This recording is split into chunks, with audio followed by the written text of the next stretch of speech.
Hello, and thank you for joining us. Today's webinar is Introduction to the SimPrep Automated Liquid Handling Station, presented by Jacob Herrington, our Automation Product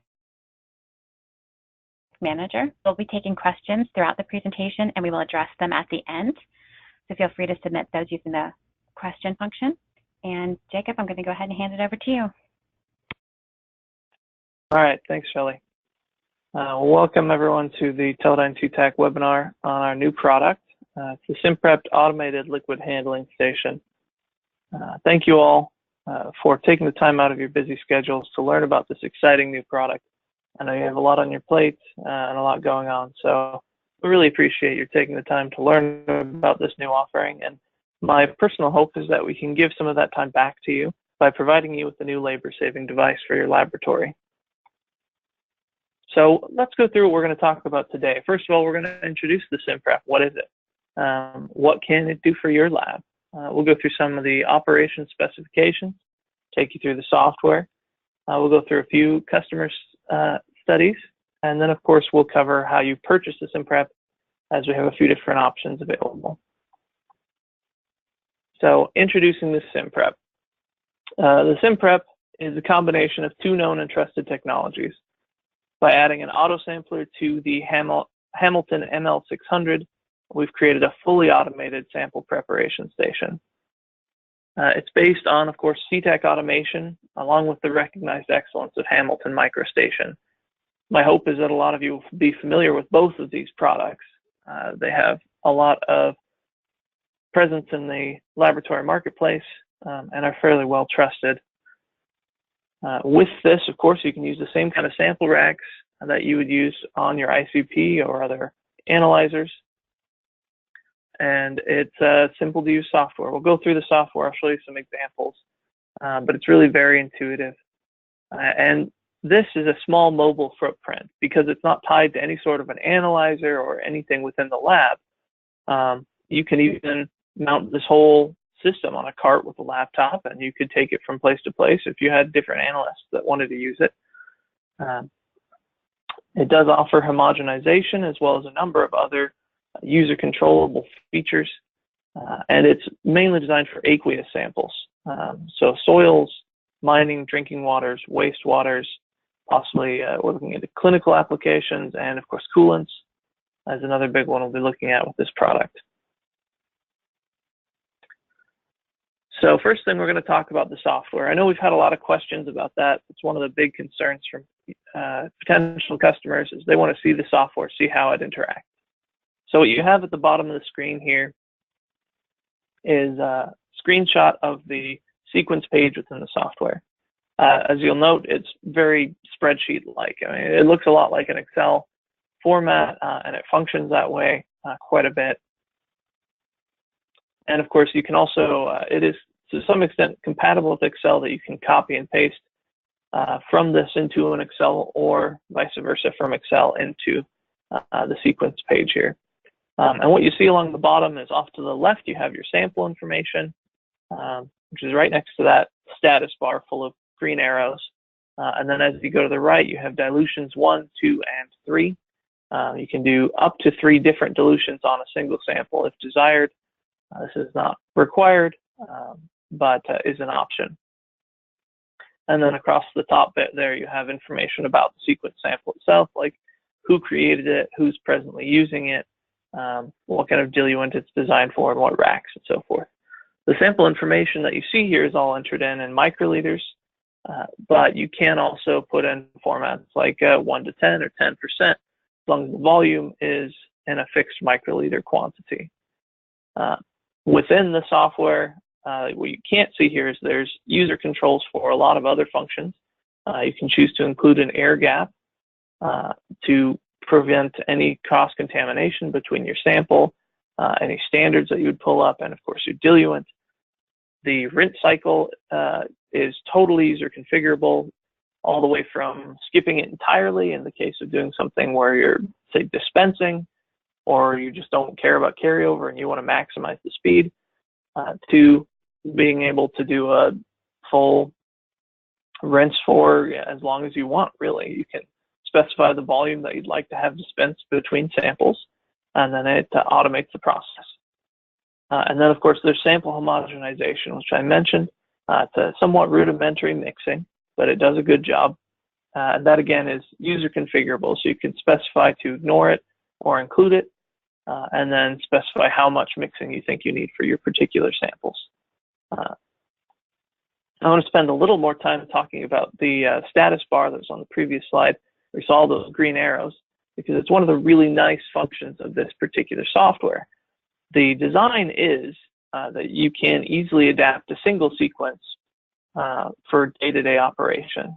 So if you find that for today, you only have 30 samples, and yesterday you had 120, well, you can build your sample list to your max size, and then from day to day, you only select the number of samples that you want to run. Everything else remains with that red X, the skip, which means it will not be processed. But then if you find out as you're prepping that turns out we've got another 15 samples that just came in, you can add those on the fly to your existing sequence by simply changing the status line. Also, in addition to the go function there, which runs things in order, if you do find that you're in the middle of your 200 samples or what have you, but one of them needs to be run right away, there's been some rush on it, you can click that express button. That is, click the status line again, it'll move it to express, and then it'll run sample 132 out of sequence, and then go back and pick up where it left off without missing a beat. In addition to that, there is, of course, a live progress of the sample list, just like you'd expect to see in any sort of analysis software. As it preps the sample, the row that it's presently working on is highlighted with that running symbol, and then anything that's finished is marked with done. So it makes it very simple to see where you are in the process and how much time you might have left. Now this system does more than just dilution. Obviously that's the main thing that we're pushing it for, because that's to some extent where the largest market need is. But it can also do several other functions, some of which we'll go into a little bit more detail. But for note, it can do internal standard spiking. It can do matrix matching. It can do serial dilution. It can do sample splitting, which we'll talk about, as that's a fairly unique function. And it can do your standard preparation. It can do anything from acting as a simple dispenser all the way up to doing complex preparations. One key function of this is serial dilutions. It's something we get a lot of questions about. And it's fairly user configurable. The serial dilutions can be done sample by sample, having them side to side within the same rack, or breaking them up rack by rack. This particular example was for a customer that needed to do a 10x dilution for rack for one analyzer, and then he wanted to take a sample out of that dilution to do as a 100 dilution for a second analyzer, and then take a sample out of that again to do as a 1000. The SimPrep itself could easily do a 1 to 1000 dilution in a single step if desired, as we'll see in the calibration data later. But this was built kind of for a specific customer, and it makes the math really easy to see how a serial dilution would work. But the serial dilution can do, I mean, if you wanted to shoot for something that was a 1 to 100,000 or 1 to 1 million, you can easily do that in just a couple steps with the SimPrep. Next up is standard addition. This is for your sample spikes, your matrix matching, your internal standard addition, and several other possible functions. It allows you to pull up a sample aliquot and then pull up a standard aliquot. They would both be, if you selected to include an air gap, they'd both be separated by an air gap to ensure no cross-contamination again and ensure that you have good washout. And then that all gets introduced into the final tube, and if desired, you can then go on to a mixing step to allow for best possible performance. Now, splitting is something that's really truly unique. It's more of a software function, a hardware function when you really get down to it. What it allows for is doing the same raw sample up to 3 different ways and into 3 different racks if so desired. Again, these could be side by side in the same rack or spread across 3 racks. but it allows you to do really to prep samples for across your lab. If you find that you need to do a 1 to 10 for your mass spec, a 1 to 5 for your AA, and a 1 to 100 or a 1 to 1000 for your IC, you can do that very easily with the SimPrep. And the software is intelligently designed so that no matter how you build the sequence, it will run those samples according to concentration, not according to how the data is entered in. So it automatically does the calculation and says, okay, based on these three, I'm going to run it from least concentrated to most concentrated to ensure that the values are accurate across the board. Also, if you desire to have an internal standard spike or some other spike, but only on one of the three, you can specify that on a case-by-case basis. And for my final trick, it's an automated calibration curve. This is one of the more complicated preparations that the system can do, or at least that we've thought to do with the system so far. What you have here is a 6-point curve that was built by the SimPrep from a stock 100 ppm solution that was diluted between 10x and 2000x. We're able to get R-squares of 4 nines and greater across, I think it was 20-some different elements. A few of them are shown here. And the really nice idea of this is that you can get quality data, the same kind of quality data every single day. It removes the variability that's naturally encountered by a human preparation. There's no more Mondays and Fridays. There's no more difference between first shift and third shift, or wondering who made this particular batch of standards. If you make it on the SimPrep, it will always be reliable and always be the same, because it brings the Hamilton level trusted accuracy and precision with CETAC automation, so you don't have to worry about it. Now let's dig into the nitty-gritty here a little bit. I want to spend a little bit of time, not too much, just a little bit going over the, like I said, the precision, accuracy, and carryover, which are the big three parameters for this system. Now the precision and accuracy, we had most of the work done for us, really. The Hamilton little syringe system does a great job. And because we're able to automate with that, we get the benefits of their work. So for precision, what we did is we ran 10x samples, 100x samples, and 1000x samples. We did 10 of each, and then we analyzed them on the ICP. And the RSD data here that you see is actually from the intensity output of the ICP. So across the 10 replicates for 100 and 1000x, the RSD change remains about the same. For accuracy, that was a little bit simpler. What we did is we basically just had it move liquid from point A to point B. We weighed before and after, and then we checked the percent error against the expected volume. And we found that we were getting excellent numbers as expected. And the numbers that you see here, this 0.35, 0.09% error, that matches the Hamilton provides with their equipment. Lastly is carryover. So for carryover, what we did is, as part of running our calibration curve, we did a 10x dilution on a 100 ppm solution. Directly after that, we prepared a blank solution, also to 1 to 10, same parameters, and then we ran those on the ICP. Now, we didn't run the blank directly after the 10 ppm. We ran it after another blank because we wanted to be able to separate out whether we're getting carryover from any sample introduction or if we're getting carryover from the actual sample preparation. But what we found is that the average carryover as compared to that 10 ppm final solution was less than 0.0038%. So we were able to get a very, very good washout in between samples. And of course, if you want more information on this, more details on exactly how we did our testing, or would like a full report, let us know, and either myself or our sales team can provide you with that. All right, they say seeing is believing. So we do have a short video here that will take you through some of the SimPrep functionality. This particular video was designed as somewhat of a proof of concept for a specific application. And I'll kind of walk you through it. So what you have here is you have the software, the Autosampler, and the syringe module. The software here is shown on the laptop. It could be on a PC. This can coexist with your ICP software, and it won't cause any problems. The probe is rinsed. The system always does an initial rinse at the beginning of a run, if specified. And this is to ensure that you always have fresh diluent for your preparation.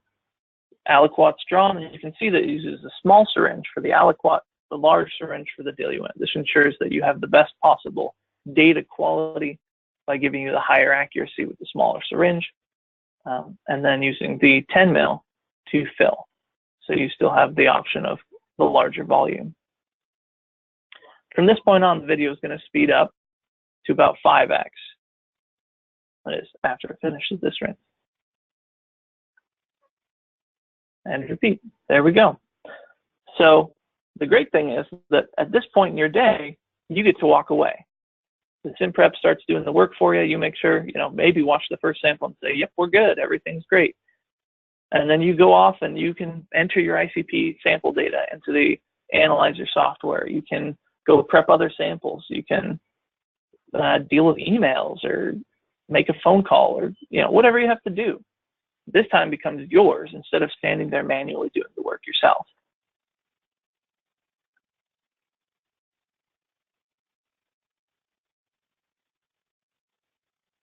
And there we go.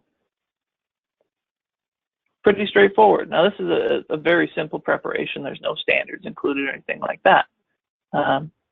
But it provides a nice kind of overview of how the system works. Now, let's dig into this a little bit more. We've got a couple different customer applications I wanted to talk to you about. The first one was actually a fairly complex customer application. So it was a pharmaceutical application. Before they got the SimPrep, they were doing 4 hours a day of manual pipetting. So one guy was doing 4 hours of manual labor work. And he was expecting that the demand for this particular product was going to go up and they would need to do more time manually pipetting. So he really wanted an automation solution. They're using the 250 microliter syringe because they have some very low sample volumes that they like to be able to move from point A to point B, and they're using the 10 mil syringe to still get the benefit of being able to use those large volumes. So for this particular method, they dispensed 10 mils of solvent on top of a sample pellet. These pellets were kind of dropped into the tubes. They dispensed solvent on top. Then they added 5 mils of air to mix the bubbles up, essentially kind of drive the reaction forward. And then they mixed again with the mixing function in the software. After that, there's a short pause period, and then they diluted from rack 1 into their rack 2. They took 20 microliters of the sample on rack 1, 20 microliters of the standard solution from the standards rack, diluted that up to 10 mils in rack 2, and then they mixed that rack as well. Now that was their method A. They had several other methods that they used as well. But for them, the big thing was the time savings. Just being able to save them 4 hours a day allows this analyst to go do other things. Now, a second customer profile here is much more typical for what we expect from a chain lab and what I think a lot of you are going to need. They're doing a 1 to 10 dilution for samples going on the ICP-MS. The customer's been running for 6 months now, no complaints. As you can see, they're doing wastewaters, drinking waters. It's a very standard setup with a 560, 1 mil and 10 mil syringes, which is the default for the system, though you can specify other syringes on purchase if needed. And they're diluting about 200 samples per day at around 35 seconds per sample. Now, this was one of our earliest test sites. And they liked the system so much that they wouldn't actually let us have it back. They said, we're going to write you a check, we'll just keep it, save the hassle on shipping, because they really didn't want to give it back to us after they tested it. It fit their need. Now we go on to how to purchase the SimPrep. So we have 3 different purchase options. You can purchase a new system with either a 4-rack or a 2-rack autosampler that has the software, the syringe module and the autosampler all included, kind of the full complete package. Or you can purchase the upgrade pass. So this is for customers who have an existing ASX 560, ASX 280, or even an older ASX 520 or 260 that's still around. For those customers, we have the upgrade path, which includes just the Hamilton syringe module, the software, necessary cables and connections. So for those of you who still have an old ASX 520 lying around because the analyzer died but the autosampler is still good, this is a way that you can bring some life back into that system, get it off the shelf, get it running again. So in summary, what you have here is it's a fully automated sample and standard preparation system. Plug and play installation, so no service visit required, no installation fee unless desired. The software is very intuitive and straightforward, and the setup is also. One thing that's very nice about the setup for this is it actually uses specialized communication cables, which means that you don't have to worry about configuring the communication ports on your PC. The cables automatically recognize their own software. It also means that if you wanted to run this off of the same PC that's running your ICP system, you can, and you're not going to have to deal with any sort of COM configuration issues because the software and cables already differentiate themselves from the standard setup for an ICP autosampler. It's easy to use software, and we can provide a demo of the software if needed. If you want to look at it some more, if you have any questions, please ask. You can move the sample racks directly to the instrument autosampler. So you can prep and then you just take the whole rack, throw it on your ICP, and you're ready to run. It's for all aqueous sample types. And we have, like I said, 3 different options for purchasing and upgrades. So thank you very much for coming. Now we're going to open it up for some of your questions. So please, if you have any more, go ahead and submit them. We're going to start talking about those right now. Thank you very much.